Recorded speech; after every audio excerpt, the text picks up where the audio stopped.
Hey, welcome back to another episode of Health with Hashimoto's. This is the show where you get to explore the root causes of your autoimmune condition, and you get to discover holistic solutions to address your Hashimoto's. Because I never want to leave you hanging and just say, oh, I identified the problem, and then not give you a solution.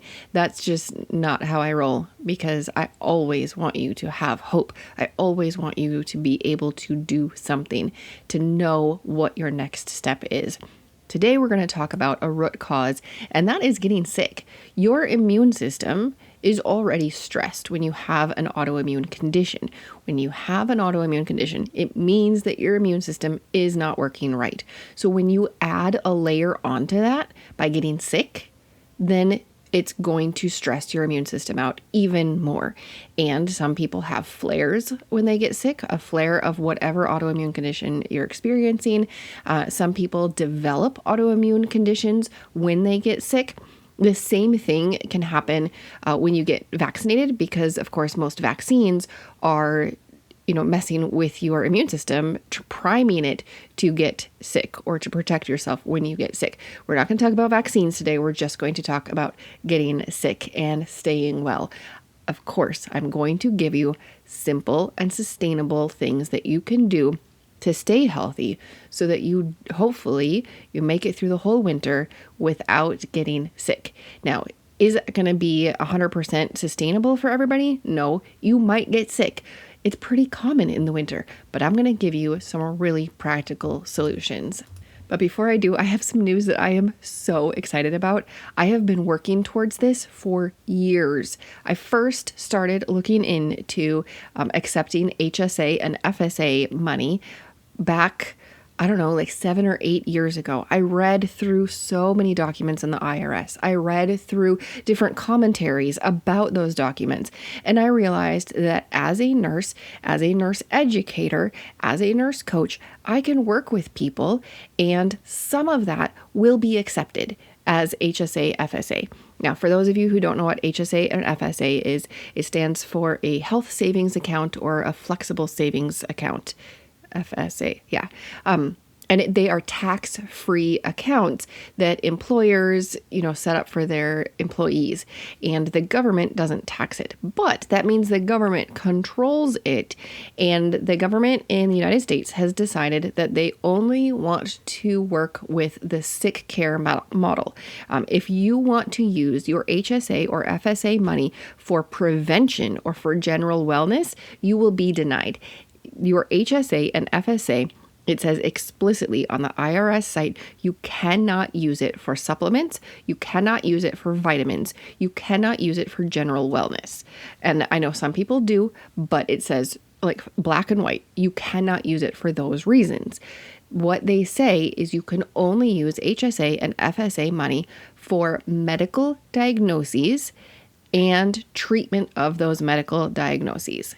The IRS gives one example that really helps us at least helps me to understand it, and it's weight loss programs. They have weight loss programs in both the acceptable category and the unacceptable category. It comes down to intent. If somebody wants to do a weight loss program for a medical diagnosis, like let's say you're having knee problems and your doctor says it's because you're overweight and you're going to need knee surgery unless you lose a bunch of weight. Well, in that case, it might be accepted for HSA and FSA. However, if you look at the data and you're like, oh my goodness, all of these risk factors apply to me because I have excess weight and I don't want to get sick, then the government says no. Because you're trying to prevent something, you cannot use HSA and FSA. The exact same program could be accepted or could be denied based on your medical diagnosis and the reason why you're doing the program. So with the Holistic Hashimoto's course, it obviously has a diagnosis tied to it. I built the course for people with Hashimoto's. If you have been diagnosed with Hashimoto's, then this course is for you, and you could use your HSA or FSA money. Now, I am not a lawyer. I am not an IRS agent. I am a nurse. I built the course to help you identify and address your root causes. So I am 100% confident that HSA and FSA money should be able to apply, but you will need a diagnosis from your medical provider. And if you want to be safe in case the IRS would audit you, you would need something from your provider that says that they want you to take this, or they think that this course could help you in your healing journey, or it's part of your treatment plan. As the creator of the course, as a nurse, I cannot say that I am offering healing, cures, treatment, things like that, because that's not in my scope of practice as a nurse. But what I built for you, your doctor can look at it and say, yes, this is part of your treatment plan. I fully support you, and I will sign my name on this letter. And guess what? I wrote a letter for you. It's on my website. Just head down to the show notes and it will take you to the Holistic Hashimoto's course, and then scroll to the bottom and there's a letter for you to download there. You print out that letter, send it to your doctor, or, take it when you go the next time, and your doctor can sign it, or the doctor can write you a prescription that says you have Hashimoto's, and I think that the Holistic Hashimoto's course could be beneficial for you in your healing journey. And then you could save that. I don't need a copy of that. You need a copy of that, and you need to just save it in case the IRS would say, we want to see your expenses and we want to know if you used your HSA or FSA money appropriately, and then you would have it. So I have that letter for you. The Stripe checkout, the buy now button or enroll now button on the Holistic Hashimoto's course will accept HSA and FSA money, and then it's up to you to provide or to keep the documentation. My other huge announcement, it's not as big as HSA, FSA. I've been working on HSA, FSA for, oh goodness, so many years. Like I already said, I'm so excited about it. Anyway, the other thing I decided to do, because I had such a huge sale in December, it didn't feel right to just go back up to the normal price, which is $497. So for the first 20 in 24, I thought that was fun, like 2024. Anyway, for the first 20 people who enroll in the course in 2024, you will have a huge sale, and you can see that on the website. I will take the sale down when we reach 20. I am a small business. I can't tell you how quickly this is going to get used up, these 20 spots for a savings. Just enroll right away so that you don't miss out, so that you can be one of those 20. I anticipate that it will be available through the full month of January 24, but I cannot guarantee. It depends on who wants to enroll. All right, let's talk about wellness, because we're almost 8 minutes into the episode and I haven't gotten to the meat of the episode yet. I'm sorry. I was just so excited to share the HSA FSA story with you, and I have to do the disclaimer about what the IRS allows and doesn't allow. Okay, so staying healthy. Everybody wants this huge miracle, right? You want me to tell you one specific thing that you can do and you will never get sick in your life. I don't have that for you. What I have are simple things that compound daily, simple things that support your body to do what your body is designed to do. You are designed to be healthy. When God created Adam and Eve, they were perfectly healthy. But we aren't Adam and Eve. However, we are descended from them, and that's how we were designed. Our human bodies were designed to be healthy. So our bodies are always striving to be healthy, and it's our job to support our bodies. So let's not get sick this winter. Here are the top things that I recommend to do if you don't want to get sick. And I will have 2 podcast episodes if you want to dig deep into like homeopathy or supplements, herbs, things like that. I have 2 in-depth episodes to share with you, and they're other people's podcasts. So, number 1, sleep. Your body heals, restores, and renews while you are sleeping. Have you ever wondered why your kids sleep so long when they're sick? Like, we know they do, we just accept it, but why? It's because when we're sleeping, that's when your body is trying to heal. It's repairing, it's renewing, it's taking out the trash. Sleep is so important. And guess what? In the winter, you have more darkness. We have less daylight. So more sleep is encouraged by nature. It's just part of our rhythms. I know everybody gets to New Year's and they have these huge goals and they want to do amazing things. But if you follow the seasons right now in January, at least in the Northern Hemisphere, everything's resting. The trees, nature, everything is resting. And that's our job too. We need to increase our sleep during the winter so that our body can prioritize healing, restoring, repairing, taking out the trash. Then the next thing, so number one is sleep. The next thing is hydration. It's something so simple, and yet it's so impactful. When you drink enough water, it helps every single organ and system in your body.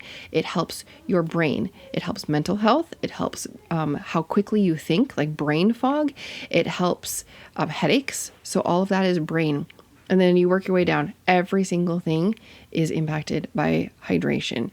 Your digestion, your weight, your lymphatic system, which is the garbage disposal system of your body. You really want your lymphatic system to be working well, and that is impacted by hydration. So how much should you drink a day? Well, that depends on your weight and how much you sweat. So if you just want a super easy calculation, take your weight in pounds and divide it in half. And that's how many ounces a day you should be drinking. So if you weigh 140, that would be 70 ounces of water. I always round up, and I measure I have a quart mason jar, just a canning jar. And so I fill 3 of those a day, which is more than, that weight-based thing. But I always err on more. And then obviously if you're working out, if you're sweating, if you're in a sauna or something, then you want to increase your water beyond your weight-based calculation. So sleep is your first strategy for staying well. The second is hydration. The third is decrease stress. When we are stressed, our immune system is more out of whack, and our immune system cannot prioritize keeping us healthy. It's overwhelmed. And when you're already dealing with an overwhelmed immune system, when you're already dealing with an autoimmune problem, then we always want to be lowering stress, because we know that stress is a root cause of autoimmune problems, and stress can also be a trigger. And so then when you throw on the fact that when you're stressed, you can also get sick, and being sick can be a root cause and a trigger, well, then that's double whammy. So we really want to focus on mitigating stress. I have a whole lot of episodes about stress, and you could just go through the catalog or scroll back to the beginning of the podcast. The first 10 episodes or so, I think I did 2 different episodes on stress. So then the fourth is sugar. Now my kids hate it when I talk about this, but when you eat sugar of any sort, any sugar, it directly competes with your white blood cells, and it kind of turns them off. Now, your white blood cells, they're the fighters. They go out and they seek out and destroy the pathogens and the attackers. Your white blood cells, you really want them robust and healthy and doing their jobs. If you're eating sugar, then your white blood cells are not doing their job for several hours after you eat. It depends on how much sugar you eat. So it's easy to say, just cut out sugar. It's a little bit more difficult to do, but thankfully, around the new year, there are so many different articles and blogs and podcasts and ads. Everybody's trying to help you eat healthy. And you know what? The easiest thing that I have found to replace sugar or to, cut out sugar is, number one, stay hydrated. Sometimes you reach for something to eat, sweets or carbs or whatever, not because you're actually hungry, but because you're thirsty or you're bored. So stay hydrated, going back to number 2, and hopefully that will help. And then the next thing to, help you cut out sugar is replace it. So if you're reaching for a snack and you're normally going to be reaching for something sweet, something that's totally carb, replace it with a protein and a vegetable.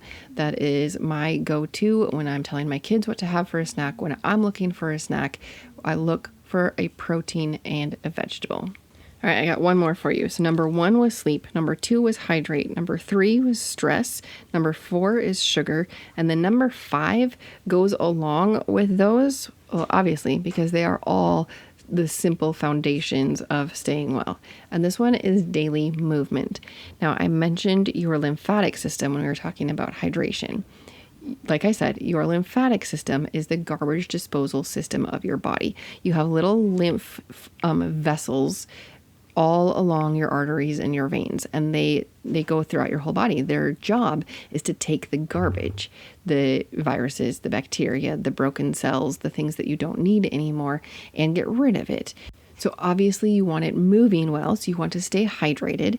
And when you eat sugar, your lymphatic system, I have heard one doctor describe it as it kind of turns to molten lava when she said it was when you're under stress and when you eat sugar. When you do those two things, your lymphatic system gets really gummed up.